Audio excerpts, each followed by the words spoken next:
4,94,453 કરોડનું દેવું થશે.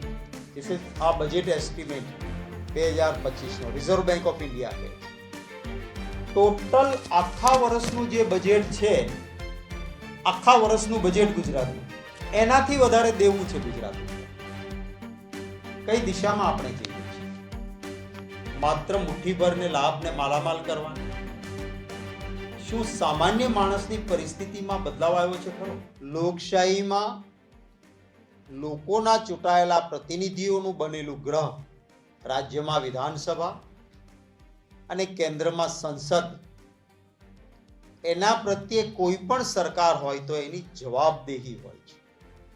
અને ખાસ કરીને એક પણ પેની એ ખર્ચ ત્યાં સુધી ન થાય જ્યાં સુધી રાજ્યના બજેટને વિધાનસભા અને કેન્દ્રના બજેટને પાર્લામેન્ટ મંજૂરી ના આપે. એમાં અપાયેલા આંકડા સાથે ફરજીવાળા ક્યારેય કોઈ સરકારે કર્યા નથી ને ન થવા જોઈએ. મારે દુઃખ સાથે કહેવું પડે છે કે હમણાં ગુજરાત સરકારનું બજેટ રજૂ થયું અને એમાં કહ્યું કે 3,76,000 કરોડનું ટોટલ દેવું ગુજરાત ઉપર છે.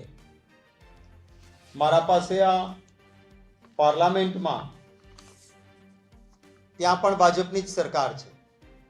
સંસદમાં જે જવાબ અપાયો છે એ અનસ્ટાર ક્વેશ્ચન નંબર 437, આ પ્રશ્નના જવાબમાં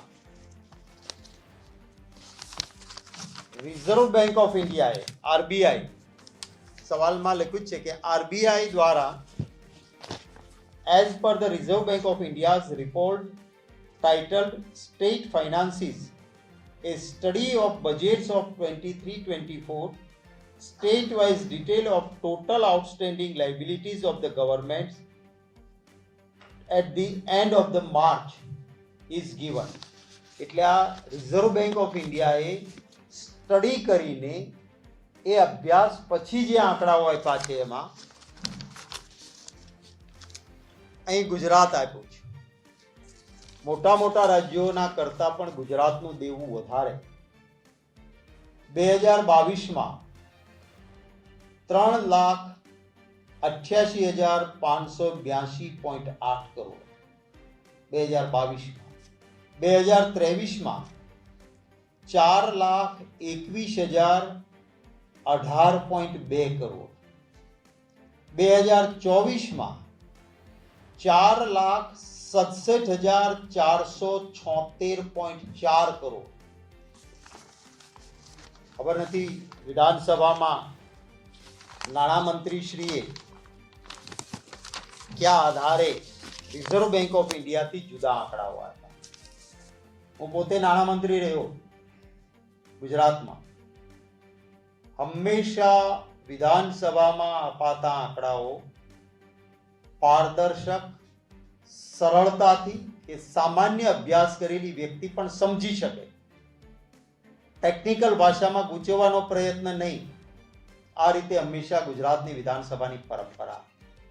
મારા પાસે આજ પાર્લામેન્ટમાં અપાયેલા એક સાથેના જ એનેક્શરની ડિટેલ.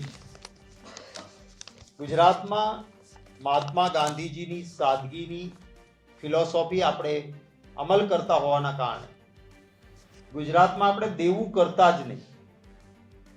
ગુજરાતમાં દેવું ના કરતા બહુ જ ખરાબ પરિસ્થિતિ ક્યારેય નાણાકીય ઊભી થઈ હોય તો ઓવરડ્રાફ્ટ લેતા.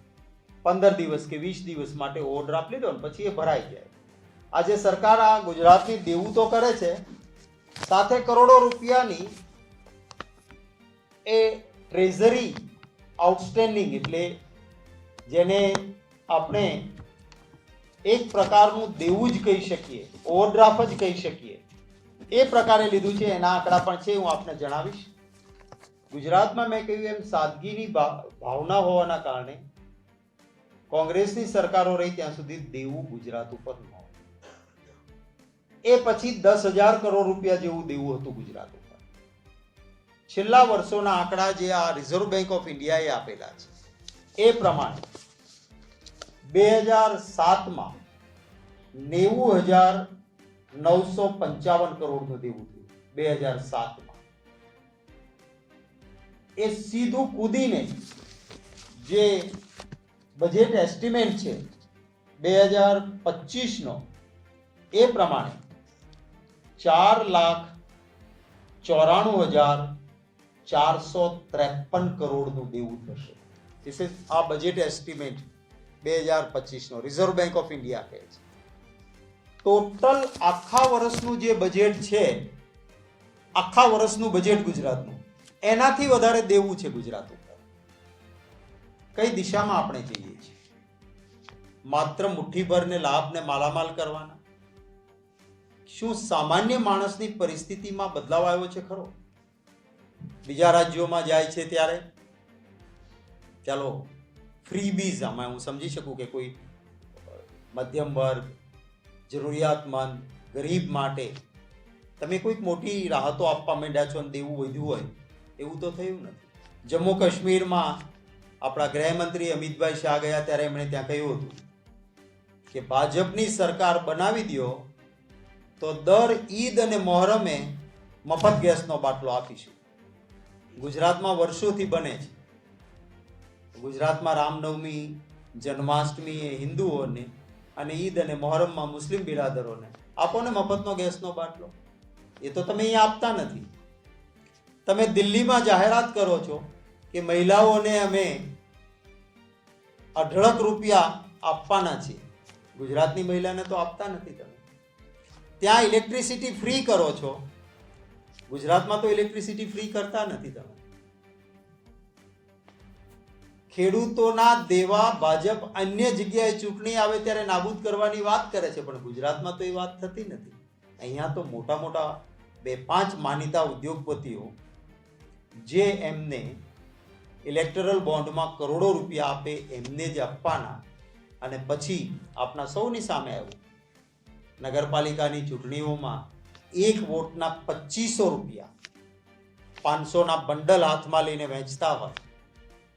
કદાચ આપણા પાસે વિડીયો ન હોય તો મનીષભાઈને કહીશ કે આ એવી એક નહીં અનેક વિડીયો આવી અમારા પાસે કે જેમાં 500 રૂપિયાની બંડલોની થોકડીઓ લઈ અને ભારતીય જનતા પાર્ટીના કાર્યકરો ખુલ્લેઆમ પૈસાનું વિતરણ કરતા હોય. અને આ નરી આંખે દેખાતું હોય સોશિયલ મીડિયામાં, ટીવી પર, ક્યાંય યુટ્યુબરો બહુ સારી રીતે આને હાઇલાઇટ કર્યું, પણ ચૂંટણી કમિશને કે પોલીસે એક પણ ફરિયાદ ના લીધી. અમારા ઉમેદવારને લાખો રૂપિયાની ઓફર કરતા કેમેરાની આંખે સીધા ઝડપાય, છતાં કરપ્ટ પ્રેક્ટિસમાં એ ના ગયા. આ નાણાં એક તરફ તમે 5 લાખ કરોડ જેટલું દેવું કરો છો, બીજી તરફ ગુજરાતીને કોઈ ફાયદો નથી, માત્ર ભાજપનો ધન સંગ્રહ થાય અને ગુજરાત પર દેવું થાય, એવી જ પરિસ્થિતિનું નિર્માણ થયું છે.